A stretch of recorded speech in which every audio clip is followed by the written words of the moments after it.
دين نشوفوا الصور هذه من جديد.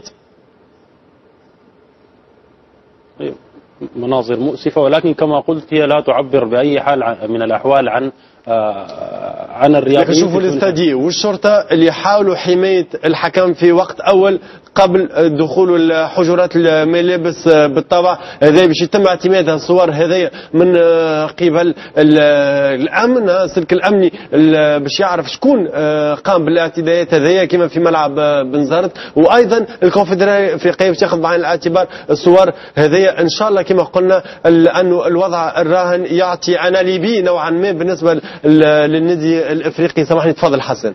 نعم، انا قلت لك ان هذه ليست كانت النهايه المتوقعه للمباراه. على اي حال الان الهلال يمر الى مرحله بالغه الاهميه تحتاج الى عمل متواصل.